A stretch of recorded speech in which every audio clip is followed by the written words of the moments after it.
মঞ্চে উপবিষ্ট সিআইটিউ, কিষাণ সভা, ক্ষেত মজদুর ইউনিয়ন, বস্তি ফেডারেশনের নেতৃবৃন্দ এবং আজকের এই সমাবেশে উপস্থিত আমার প্রিয় ভাই, বন্ধু, মা বোনের, আপনারা শুনলেন যে আজকে এই যে সভা, এটার উপলক্ষে হচ্ছে কি, এই যে চারটে সংগঠন, এই চারটে সংগঠন মিলে আমরা একটা বঙ্গীয় সারা বাংলা মিলে একটা যুক্ত আন্দোলন গড়ে তুলতে চাইছি আমাদের নিজের দাবিতে।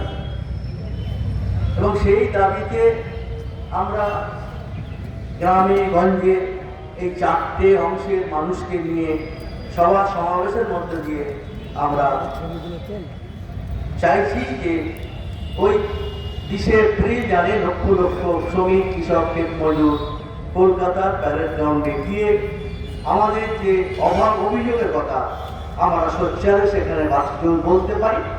কৃষক উৎপাদন করে খেতে খামার, ক্ষেত মজুর উৎপাদন করে কাজ করে তারা খেতে খামার, দিন মজুর বস্তিবাসীরা তারাও হচ্ছে মেহনত করে সমাজের যে কাজ, বিভিন্ন রকম কাজের মধ্য দিয়ে তারা রুটি রোজগার করে।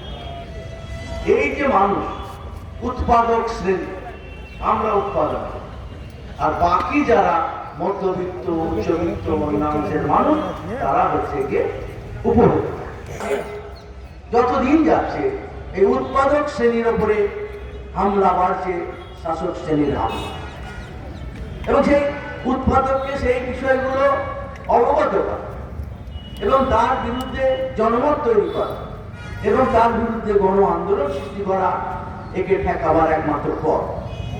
সেই জন্য আমরা বলেছি যে উৎপাদক শ্রেণীর উপর যে হামলা, শাসক শ্রেণী তারা তাদের মুনাফার পাহাড় করতে চায় আমাদের বঞ্চিত, আমাদের রক্তে ঘামে যা উৎপাদন হবে তার দাম আমরা পাবো না, কিন্তু তাকে শোষণ করে এই মধ্যবর্তী যারা ব্যবসা করে, বড় বড় যারা একচেটে পুঁজিপতি, যারা কোটিপতি, যারা শিল্পপতি, যারা এরা হচ্ছে গিয়ে সেখান থেকে সেই পয়সাটা লুট করে তারা তাদের পুঁজিকে বাড়িয়ে চলবে।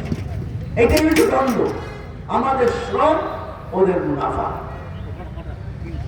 আমরা সেই দেখছি যে সেখানে আজকে গোটা দেশে কিভাবে অল্প কিছু পুঁজি করে তারা ব্যাপক সুবিধাগুলো পাচ্ছে, আর বেশিরভাগ মানুষ তারা হাহাকার করছে। আমরা এই যে ধরুন কৃষকরা এমনিতেই পুরো পরিবার কাজ করে, সারাদিন কাজ করে, 16 ঘন্টা 18 ঘন্টা কাজ তারা করে, কোনো বাধা নেই, তার কোনো নিয়ম নেই। ছেলে মেয়ে বউ সবাই মিলে তারা মাঠে কাজ করে, কিন্তু এত খাটার পরেও তারা সংসার চালাতে পারছে না। এবং প্রতিদিন আপনারা জানেন না, প্রতিদিন প্রায় 35 জন কৃষক আত্মহত্যা করে প্রতিদিন। আজ সকাল থেকে কাল সকাল পর্যন্ত ভারতবর্ষে অন্তত পক্ষে 35 জন কৃষক তারা আত্মহত্যা করছে। কেন এই যে আত্মহত্যা করছে কৃষকরা, অথচ তারা উৎপাদক, তারা আমাদের দেশের ব্যবস্থা। সেই জন্য কৃষকদের এই যে সমস্যা নিয়ে আমরা দীর্ঘদিন ধরে লড়াই করছি। কেন কৃষক উৎপাদনের দাম পাচ্ছে না? কারণ আপনারা জানেন, একটা গ্রামে একজন কৃষক টমেটো তৈরি করছে, সেই টমেটো পুঁজিপতি ব্যবসায়ীরা 4 টাকায় তার কাছ থেকে কিনে দিচ্ছে, আর দুর্গাপুরে সেটা আপনাদের কাছে 50 টাকায় দিচ্ছে।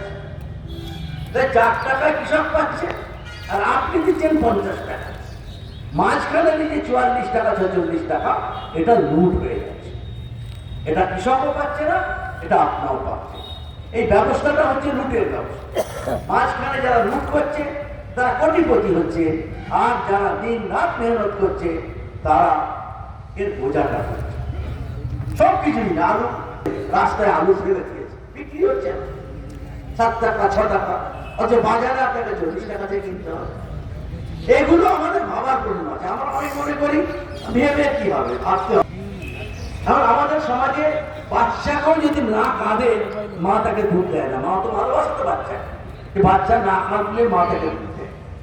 আর আমরা ঘরে বসে থাকবো, ভাববো না কে আমার দুশ্মন, কেন এমন হচ্ছে, কেন আমি দাম পাচ্ছি না, কে লাভ করছে, কে ঠকাচ্ছে, আমি ভাববো না, আর আমার সব সমস্যার সমাধান হয়ে যাবে, এটা সম্ভব। এই জন্য আমরা বলেছি প্রত্যেক মানুষের দায়িত্ব